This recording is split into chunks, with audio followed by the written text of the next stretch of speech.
इस पंजाब टीम को क्या हो गया यार, ये तो बहुत खतरनाक बन के निकल रही है। ये सीज़न कहीं आईपीएल की ट्रॉफी ना उठा ले, क्योंकि पॉन्टिंग ने इस टीम को पूरी तरह से मेरे को तो लगता है बदल दिया है। क्योंकि पिछले गेम इन्होंने 242 मार दिया था और इस गेम इन्होंने अपने बॉलिंग के दम पे एक अच्छी खासी डिस्ट्रक्टिव बैटिंग लाइनअप को 180 के नीचे रोक लिया। तो बहुत ज़्यादा खुश होंगे मिंटोर पॉन्टिंग।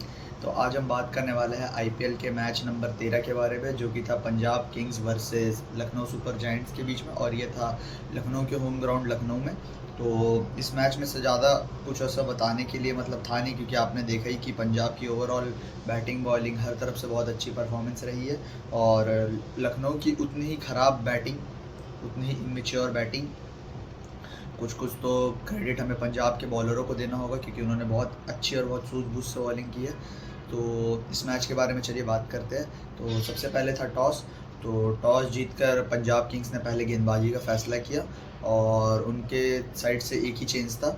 लॉकी फर्गसन आ चुके थे, वो खेल रहे थे इस मैच को, और उमर जाई जो कि अफगानिस्तान के प्लेयर हैं, उनको बाहर का रास्ता दिखाया गया पहले। और लखनऊ सुपर जायंट्स में कोई भी चेंज नहीं था। तो पहला ओवर में ही अर्शदीप सिंह आते हैं, और वो वो मिचेल मार्श का विकेट ले लेते हैं। मिचेल मार्श जो कि शॉन मार्श के भाई है, जो कि पंजाब के लेजेंड थे, जिन्होंने पहला सीज़न ऑरेंज कैप शायद जीता था। हाँ, ऑरेंज कैप उन्होंने ही पहला सीज़न जीता था।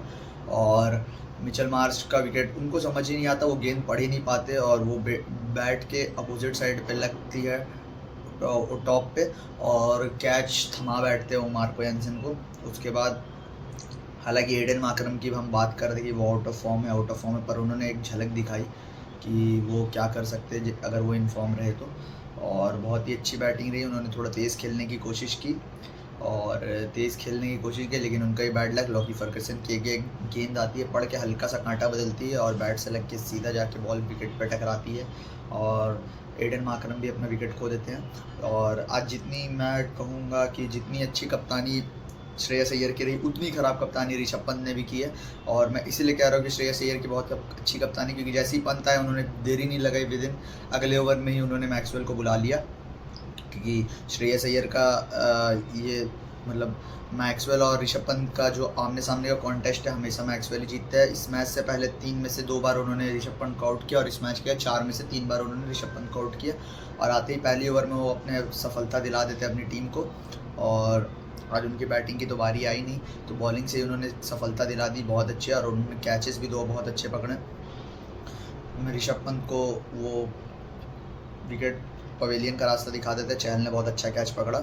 और उसके बाद फिर होना क्या था, पावर प्ले में 39 फॉर 3 थी, बहुत ही कम स्कोर था, लेकिन तब आयुष बडोनी आते हैं क्रीज पे, और आयुष बडोनी पहले पूरन के साथ, और फिर मिलर, और फिर अब्दुल समद के साथ, तीनों के साथ अच्छी पार्टनरशिप करते हैं। तो उसके बाद फिर थोड़ा ये दोनों मिलके रन रेट को ऊपर ले जाने की कोशिश करते हैं। 10 ओवर पे 76 फॉर 3 था स्कोर। उसके पूरन के साथ उनकी अच्छी पार्टनरशिप चली रही होती है। फिर चहल का पहला ओवर आता है, पूरन उसमें चहल पे दबाव डालने की कोशिश करते हैं, और हद तक डाल देते हैं, पर चहल इस आईपीएल के सबसे सक्सेसफुल गेंदबाज, सबसे ज़्यादा विकेट लेने का रिकॉर्ड उनके नाम है इस आईपीएल में। बहुत ज़्यादा इंप्रेसिव बात है ये। और वो भी चहल इतने साल बैंगलोर में खेले, चिन्ना स्वामी में खेले हैं, जो कि हमेशा बॉलरों के लिए ग्रेवयार्ड माना जाता है, क्योंकि वहाँ वो जगह बैट्समैनों के लिए फेमस है। वहाँ पे रहने के बाद इतने साल फिर वो सबसे ज़्यादा विकेट लिए, बहुत ज़्यादा इंप्रेसिव बात है। बहुत ज़्यादा अंडररेटेड प्लेयर मेरे लिए तो युजवेंद्र चहल हमेशा से रहे हैं। इंडिया टीम ने भी उनको उतनी सराहना नहीं दी है, और जो कि उनको मिलनी चाहिए। I think he deserves that.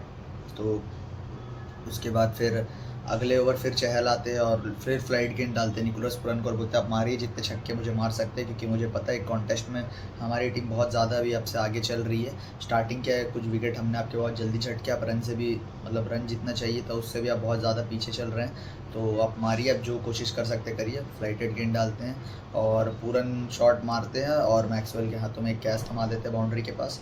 उसके बाद फिर होना क्या था, मिलर आता है, मिलर भी थोड़ा समय लेते हैं। फिर उसके बाद जब वो भी क्रिकेटिंग शॉट्स लगाना शुरू करते हैं, आयुष बडोनी के साथ एक अच्छी पार्टनरशिप बिल्ड होती है, तभी श्रेयस अय्यर ने एक और बॉलिंग चेंज करके मार्को एंसन को लाते हैं लेफ्ट हैंडर के सामने, लेफ्ट आर्म पेसर को, और दोनों साउथ अफ्रीका के लिए खेलते हैं, तो एक दूसरे को बहुत अच्छे से जानते हैं।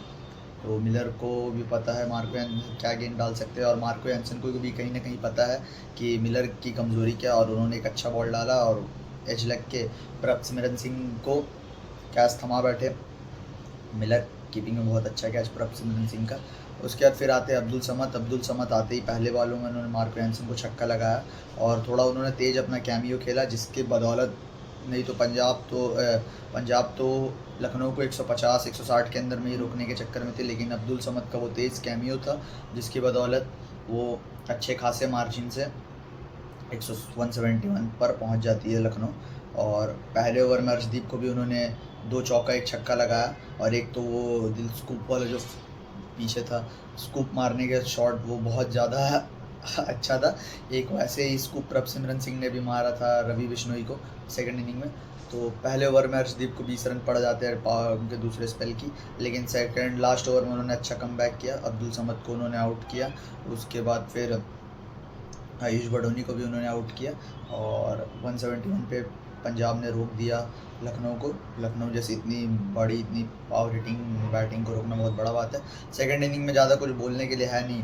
प्रभसिमरन सिंह आते हैं 62 रन पे 1 विकेट रहता है पावर प्ले में, और प्रियांश आर्या का जो डेब्यू बहुत ज़्यादा अच्छा था दूसरे मैच में, वो कुछ खास कर नहीं पाए।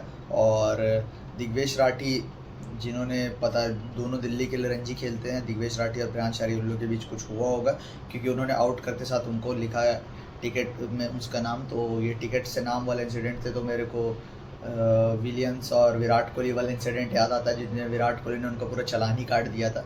तो और उतनी मैं कहूँगा ख़राब कप्तानी ऋषभ पंत, इसीलिए मैंने कहा क्योंकि लॉर्ड शार्दुल जिनका ये पावर प्ले में इतनी घातक बॉलर साबित हो रहा है, हर पिछले 2 गेमों में उन्होंने पावर प्ले में कम से कम 2 विकेट लिए।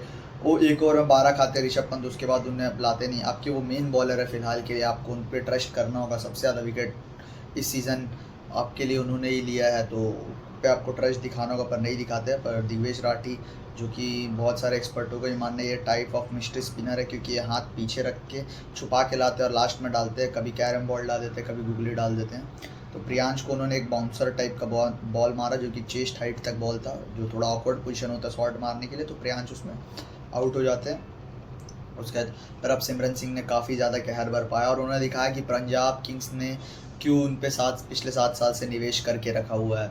मतलब 2019 से इस फ्रेंचाइजी के लिए जुड़े हुए हैं और इस साल रिटेंशन में भी प्रभसिमरन सिंह ही सबसे आगे थे। तो मतलब वो दिखाते हैं कि पंजाब ने उन पर क्यों निवेश किया है।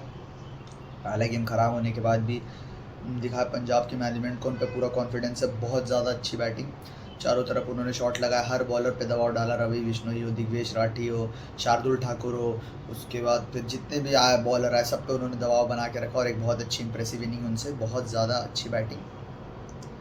आमतौर पे हम ऐसा मतलब इतना लंबे टाइम तक अगर कोई प्लेयर एक फ्रेंचाइजी पे जिस पे भरोसा नहीं जताती एक फ्रेंचाइजी प्लेयर पे लंबे टाइम पे, इफ़ वो प्लेयर अनकैप्ड हो तो बहुत अच्छा ये मैं कहूँगा दोनों तरफ से ट्रस्ट बिल्ड हो रहा है, उसका रिटर्न भी पंजाब को मिल रहा है।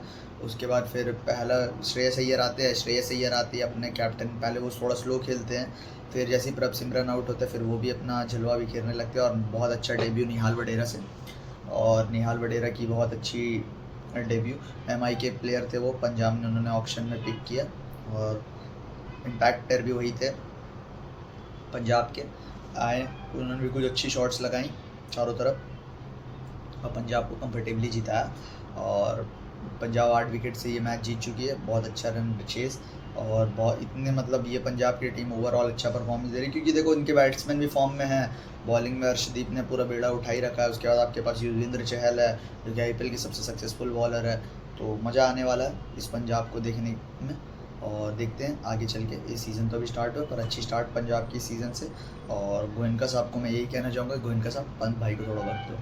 तो चलिए आज के मैच के बारे में बात करते हैं। तो आज का मैच है royal Challengers Bangalore versus Gujarat Titans और ये मैच होने वाला है चिन्नास्वामी में। तो मैच की एक्सपेक्टेशन यही है मेरी तो कि RCB इस मैच को जीत जाए और देखते हैं क्या होता है। चेंजेस की बात करें तो मुझे नहीं लगता RCB कुछ चेंज करना चाहेगी क्योंकि वो विनिंग 2 गेम बहुत अच्छे कंफर्टेबल मार्जिन से जीत के आ रही। हाँ पिछले गेम उन्होंने एक चेंज किया था, भुवी अंदर आ गए थे और रसीकदार बाहर गए थे, तो और मुझे नहीं लगता इस गेम में कुछ RCB कुछ खास चेंज करना चाहेगी। पर मुझे लगता है शायद गुजरात में 1-2 चेंजेस हो क्योंकि गुजरात अपनी बैटिंग को और ज़्यादा स्ट्रॉन्ग करना चाहेगी क्योंकि ये चिन्नास्वामी का ग्राउंड है भाई, यहाँ पे बड़े स्कोर आपको लगाने ही पड़ेंगे। पर देखते हैं क्या होता है। तो पिच रिपोर्ट अभी तक तो कुछ ये नहीं है, लेकिन चिन्नास्वामी में बॉल स्टार्टिंग में स्विंग होती है नई बॉल। तो चलिए देखते हैं, इस मैच में भी मज़ा आने वाला है। तो इस मैच के एनालिसिस को लेके कल हम बैठेंगे, तो देखते हैं क्या होता है। तो अगर आपको ये वीडियो पसंद आया तो चैनल को सब्सक्राइब करें, लाइक करें, शेयर करें, और चैनल पर नए हैं तो चैनल को सब्सक्राइब ज़रूर करिएगा। और ऐसी स्पोर्ट्स से रिलेटेड वीडियोस देखने के लिए चैनल पर बने रहे। तो चलिए मैं आपसे मिलता हूँ, पीस आउट।